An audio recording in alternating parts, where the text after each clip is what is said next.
a lot of times people live with regret. And I look at regret as a frame of mind and a negative frame of mind. And I don't want to carry that with me. Of course, I look back and I can say, you know what, I wish I could have done that different. I wish I could have done that different. But all of those things have led me to the place that I am today. And so I have this group, this mass of experiences, good and bad, where I can take that and give it purpose. All right, what's up, everybody? Welcome back to Nick Carrier's Best You podcast. I am super fired up today to do one of my first in-person podcasts in a while and welcome in the one and only Scott Stapp. So, Scott, I just want to say thanks for spending the time with me today. Good to be here, man. Yeah. So, as a bunch of you guys probably already know, Scott Stapp is the Grammy Award-winning artist, Creed frontman, and they sold over 50 million records worldwide with 11 number one hit singles. And he just released his third solo record last year called The Space Between the Shadows. And I'm really excited to get into a lot of the details about that and a lot of like health and fitness stuff and too, because we were talking before how that's a major part of your life and some face stuff and everything like that. But the way I want to start today is kind of bring a highlight maybe to your career was winning the Grammys with the song with Creed of Arms Wide Open, and just kind of ask, what was it like winning a Grammy? Because for an artist, that's got to be one of the ultimate dreams. Yeah, I think, initially as a songwriter and, when you're in a band, your initial goal is get a record deal, get on the radio. And then once you start, having success and connecting with your audience and your fan base, and you start accomplishing things, a Grammy is one of the pinnacles. Yeah. Because it's voted on by your peers. And so I think that gives it an even extra, just niche on the accomplishment belt. And so that was definitely something that we didn't set out. It wasn't like our goals when we started, but to have, one that, is one of the, biggest accomplishments of my career and something I'm forever proud of. Yeah, no, I'm sure. And like you said, I think it is something to be said when it's voted on by your peers. Like when I was in high school, I was voted captain of like my football and baseball team, and it was from my players as well. Obviously a much lesser scale than a Grammy, but I felt the same way. I was like, it means so much more being voted on by your teammates rather than just the coaches or something like that. So I think that's awesome. Basically where I want to go from here is you had this kind of period of time for 4 or 5 years or so when you had some struggles and some mental challenges. And I just want you to bring people through just kind of like a brief synopsis of that time and what some of your biggest takeaways, maybe like 2 biggest takeaways from that time are now moving forward. Yeah. Well, I definitely had, a dark period in my life, where initially it's literally the way I remember it is it's almost like I just woke up one day and felt off, didn't feel right, physically, mentally, emotionally, and just knew something wasn't right. Back during that time frame, I knew nothing about depression. Depression wasn't talked about. No one around me knew anything about it. And if people did, it's not something that they openly shared. Right. I really went on this search to try to find out what was going on with me, because I had a tremendous amount of success in my career. I was young. I was an athlete, limitless energy, and always, happy and raring to go. And all of a sudden, I had no energy. I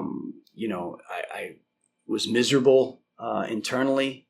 I found no joy in the things that I love to do the most in life. Felt weak, and couldn't get any answers. And so that led to, me making some decisions that later would be very poor decisions, trying to just help myself to feel better. Right. And so I began to self-medicate. And that is, just a toxic combination when you mix depression with self-medication, and it just created this vicious cycle, which led to some things that became public. Mm-hmm. And I think that at the time were very misunderstood, because even I didn't understand what was going on. Right. But it was, by the grace of God and the love of my family, and my wife, that we finally got to the bottom of it after years of maybe having a good window and then slipping back into old habits.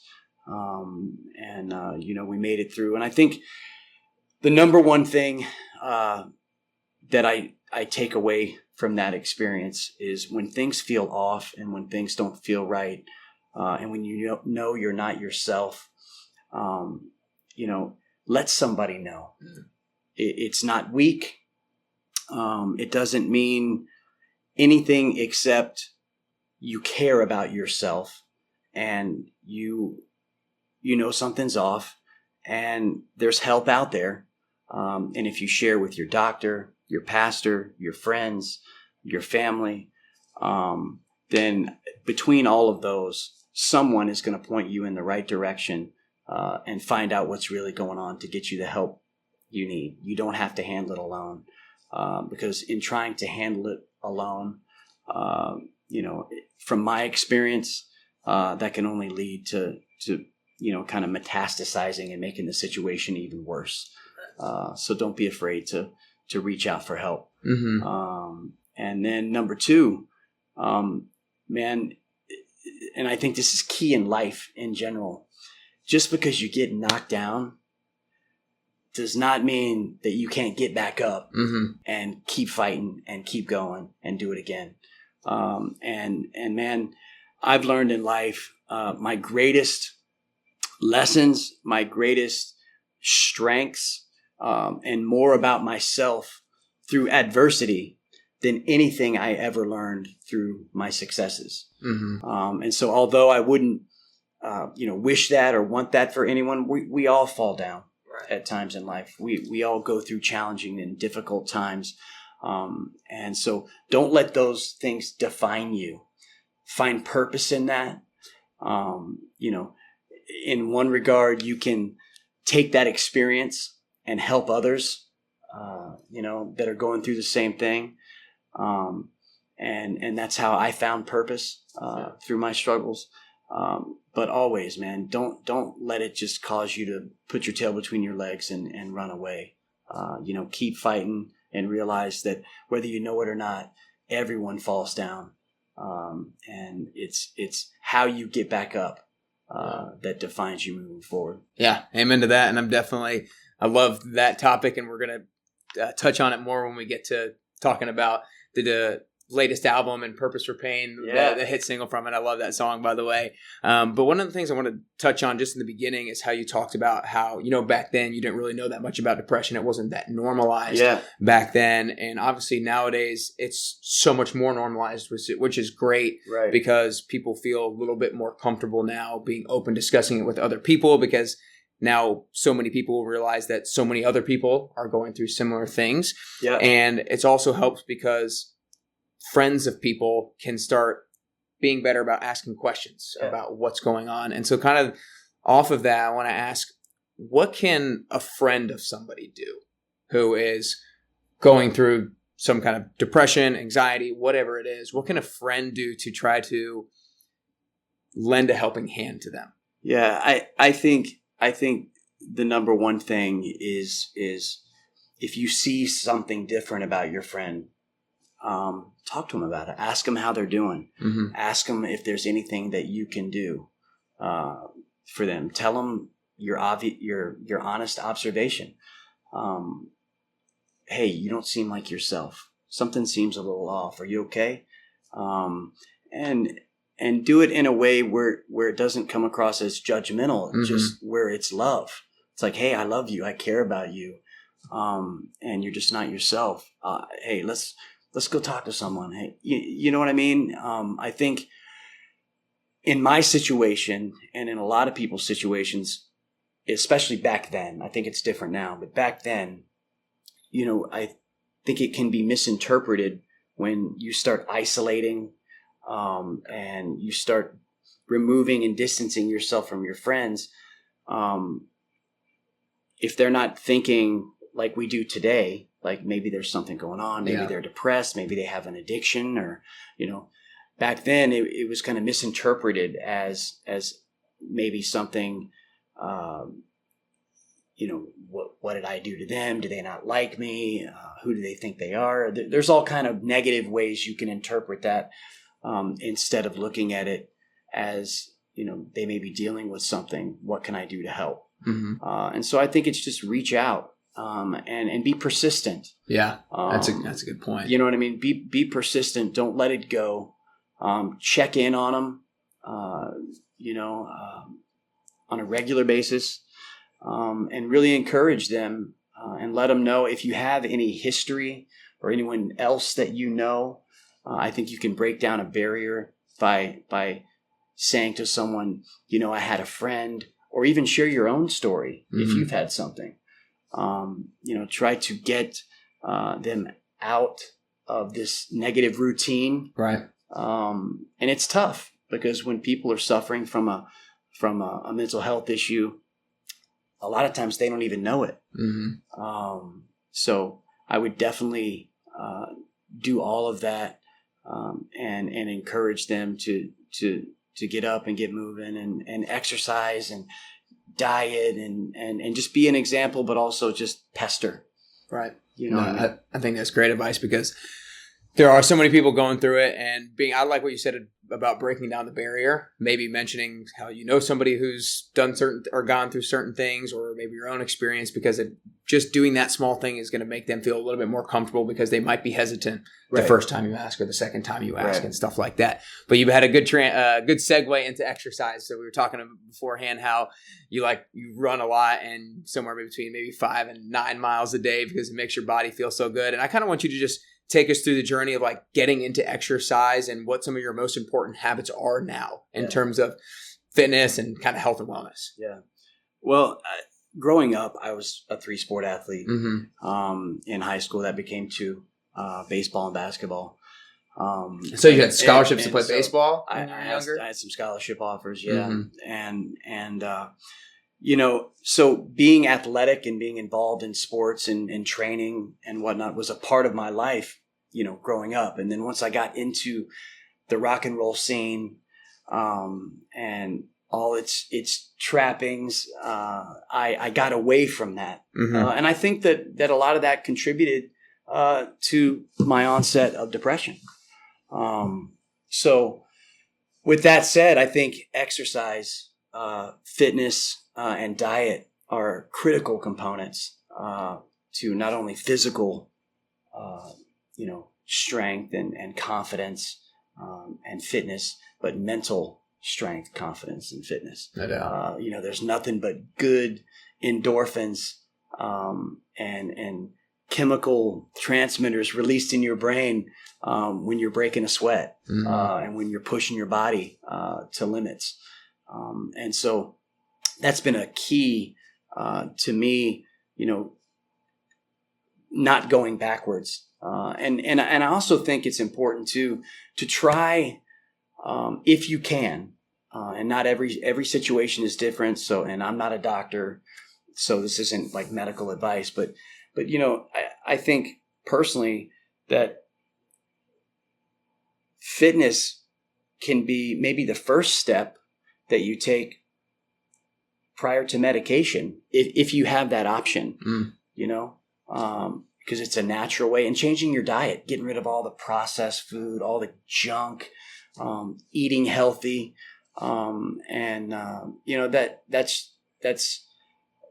something I've thought about for quite a long time, in that, had I not, gotten into this unhealthy lifestyle, would this not have happened? And then, the rest. And so, give that a shot if you're feeling down and you're feeling off, and, try health and fitness, But of course, listen to your physician and do what they have to say. But I definitely think in maintaining a positive frame of mind and having a strong body and mind and fitness are key. Yeah, no doubt. And, you talked about don't eat processed foods, exercise and stuff like that. And for the most part, everybody knows they should not be eating that stuff and they should be exercising. And so one of the things that I talk a lot about is in most areas of life or a lot of areas of life, people know what to do. Right. They just don't do what they know. Right. And so I kind of want you to take this from a personal experience thing. Like, you seem like you're pretty disciplined. You get up, you do your exercise, and you stay pretty routine with these things. Yeah, I'm a routine guy. What are some of the things that maybe help you follow through on these things that you know you should be doing, but not all the time that you really want to do? Right. Well, I definitely had goals when I got back into that lifestyle. I had weight loss goals. I had gotten 40 pounds heavier than I wanted to be, and that was healthy, and that I felt not only looked right, but just was physically not healthy for my body type. And so I set goals. I think setting goals is key. And then taking those daily steps to achieve those goals. Yeah. And so I made some kind of radical life changes. And if you ever talk to my wife, Jacqueline, she can tell you, once I, made a commitment to a life of sobriety, I also made a commitment that I was going to do everything different than what I did that led me into that place of trouble. And so it started with me with getting sober. And then it turned into, okay, I wasn't exercising. I'm going to exercise. I was eating this way. I'm going to go to the extreme opposite. So I started doing research. And my wife and I watched so many documentaries on Netflix about foods and how they're made. And we were like, oh my God, we're never eating that again. You know what I mean? And so I really honed in on a healthy diet that I enjoyed, and exercises initially that I enjoyed and felt like could help me achieve the results that I wanted. And running was one of those. And then, just being a stickler about my diet, and basically burning more than I put in. Yeah. And it was that simple. Mm-hmm. And so that was really what I did. And then during that process is when I learned or relearned or finally became aware that, hey man, I feel better. Yeah. I feel better, like, 30 minutes after I start this run, like I get this endorphin push. I'm starting to feel it right after my run. I love the way I feel. Man, later in the day, I can tell when I didn't do my run that morning, I have more energy. I feel better. I have more mental clarity. And I think, I'm sure diet had to do with that as well, but I could definitely tell a difference in my day on many levels when I didn't exercise and when I did exercise. Mm-hmm. And once I could literally feel and see the difference, I was hooked. Yeah. I rarely miss a day at this point, unless, it's just impossible for me to get a workout in. Yeah, I love it. I think there's a couple of things that you said that I really liked. You talked about how you set goals, like you lost 40 pounds in 3 years.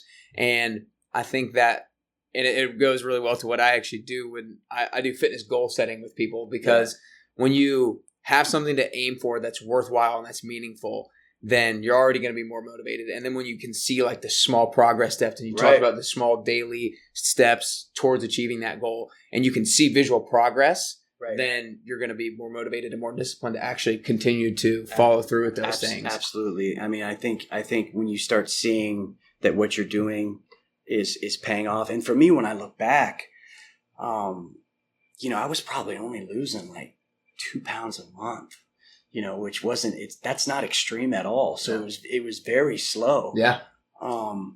But I was seeing enough to keep me going. Yeah.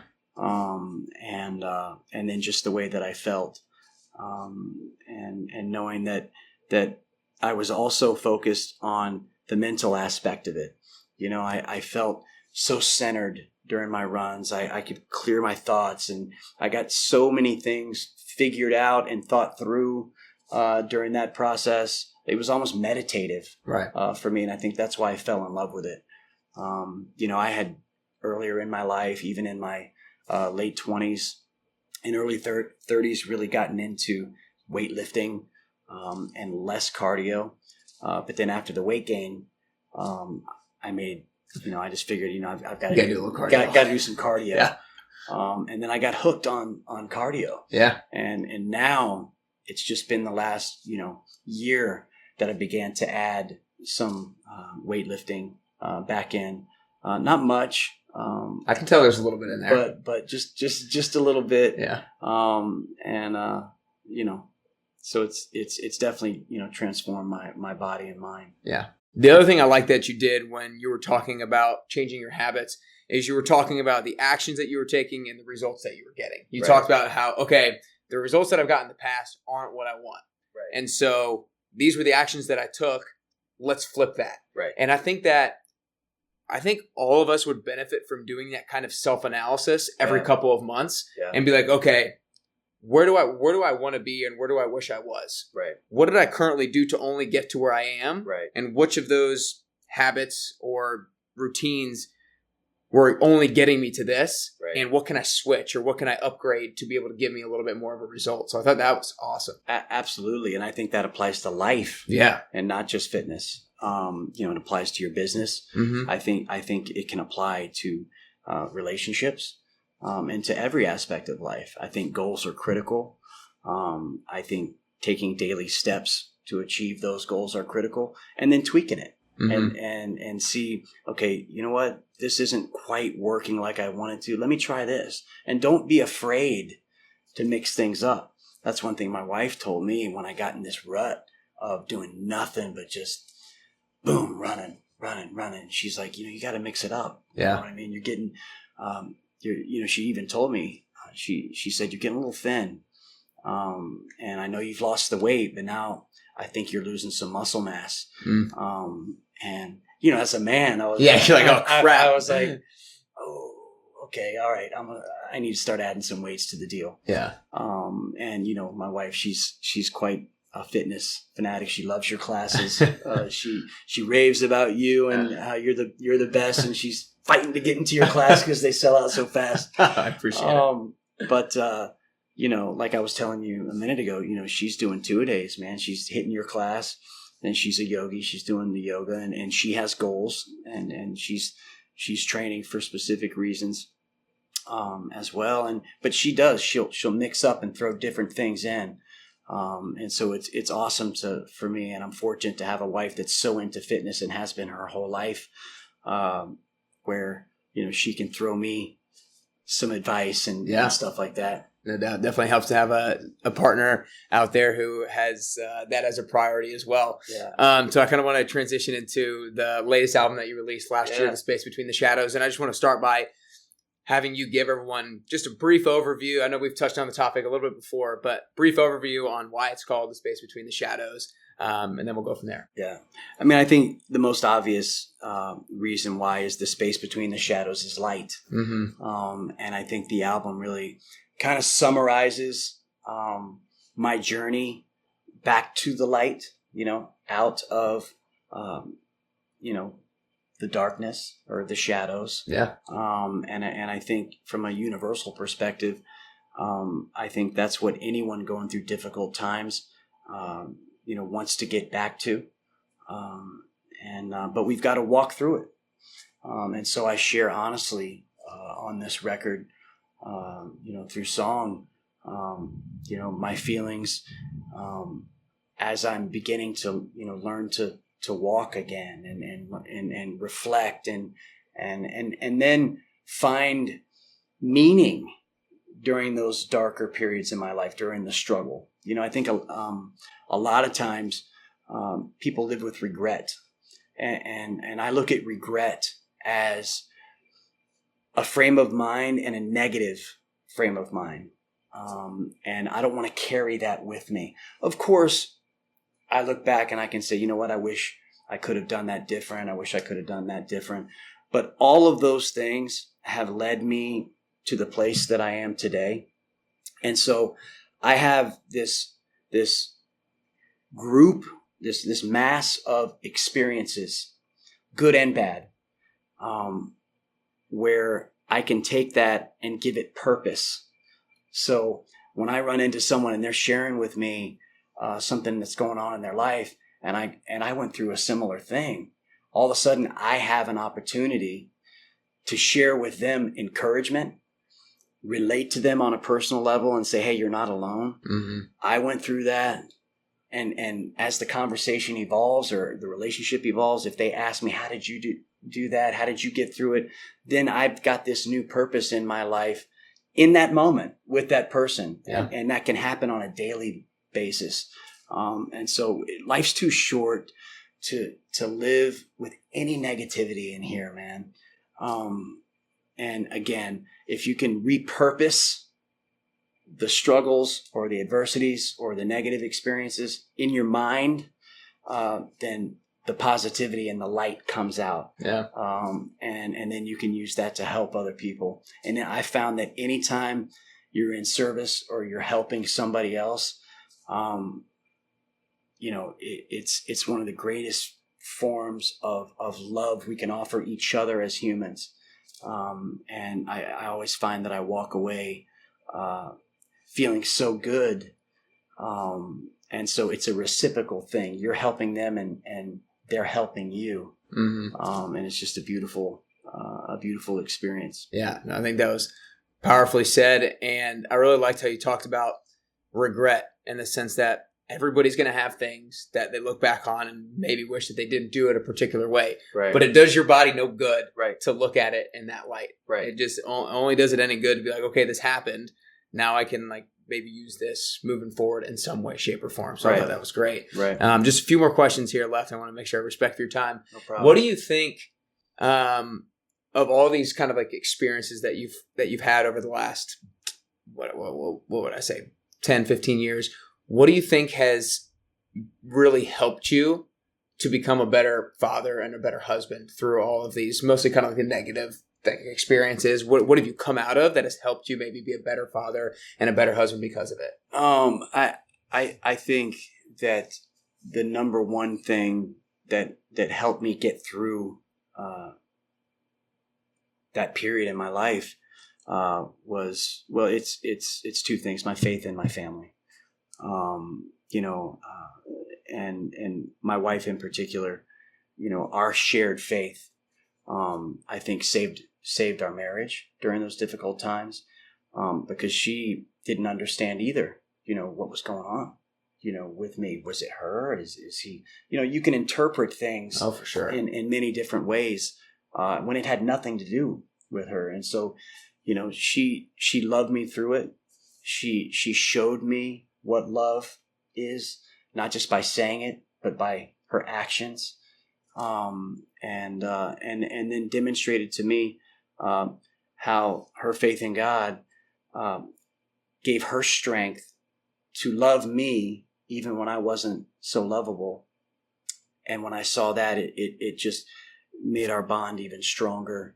And in reflection, I look back and realize, without her faith and then my connection to faith and that bond that we had there, there's no telling where I'd be today. So, That's awesome. thank God and thank God for my wife. Yeah, that's cool. So last two questions. So the second to last one, I think that we've talked about goal setting. And so the way I kind of talk about the best version of yourself is I think we need to every single day try to gain clarity on what we think the best version of ourselves looks like. Yep. And then my goal each day is to reverse engineer that person and be like, okay, what can I do to make that person a reality? Right. And so I want you to kind of picture the best version of yourself and answer, is there a particular skill, piece of knowledge, or experience that person has that you don't currently have? Best version of myself. Oh man, there's many. I still have a long way to go. I think on more of a spiritual level, I think in envisioning the best version of myself, maintaining that spiritual connection and that connection to my higher power, to God, to my faith in every aspect of my life. I think I'm still light years away from where I want to be with that. I living in mentally in that higher place spiritually. I think just if I could ever get there, would radiate through me and help me handle every situation in life better. Yeah. And also allow me to live in a constant state of inspiration and love. And I think that's the ultimate goal. So that's where I would like to be. That's my enlightenment. That's great. And so, we'll keep trying. Yeah, I know. I love the way you put that. Well, before I ask the last question, Scott, I want to acknowledge you. I think the openness that you had to talk about the experiences that you've been through, and then to have the honest viewpoint of these things. Yes, maybe I wish they happened a little bit differently, but it's not regretful. It's okay. Now I have this in my toolkit. It's something that I carry around with me, and now I embrace it, and I can inspire the world with it and speak to other people and help other individuals with it. I think that's really awesome. And I love how you've embraced your different lifestyle through figuring out what didn't work in the past and turning that on its head and taking responsibility and ownership for that is super cool. Right. So I think that's awesome. Right. Well, one thing is insanity is doing the same thing over and over again and expecting the same result. Yeah. And there was a period where I lived that cycle. And so you got to break the cycle. Yeah. Go ahead. That's what you were saying. Yeah. No. And it sounds like, why would people do the same thing if they're getting the same result? But not as many people as it would seem it should actually take the time of that self-analysis. So we're like, okay, these actions gave me this result, so I'm going to turn this around. Right. But I think like that's something that I try to do, but I probably should more consciously do like the beginning of every single month. And I think I'm going to try to implement that moving forward. But the last question is, I think getting to the best version of ourselves is a constant journey. And I think it's a unique journey. I think that the way that I get closer to the best version of myself is going to be a little bit different than the way that you get to the best version of yourself. So for you personally, if there are 3 things that you could currently do or 3 things that you could currently work on to get closer to that best version of Scott Stapp that we were talking about earlier, what are those 3 things that you could currently do or currently work on? I think number 1, a daily commitment to my faith, my spirituality, and connecting with that on a daily basis. I think that would be the number 1 thing. Surrendering my will to my higher power, to God, on a daily basis from the moment I open my eyes, and then keeping that thought process in the back of my head 24 hours a day, 7 days a week. I think that would help me get to that place that we talked about. I also think continuing fitness and diet. I think continuing that, expanding on that, trying new things, learning more, fine-tuning. That would also help me get to that place. And then just, I think third would be, and number 3 is probably far more important than number 2, is learning to live a life of total unselfishness and humility. Because I think in that is where you find your greatest strength. And then that would also help me with number 1. Yeah. You see what I'm saying? Yeah. So they're all kind of, 1 and 2 are very much intertwined. I think those three things. Awesome. Well, 3 great things. That's all we got. I appreciate it, Scott. All right. No problem, man. Thanks for having me, Nick. Of course.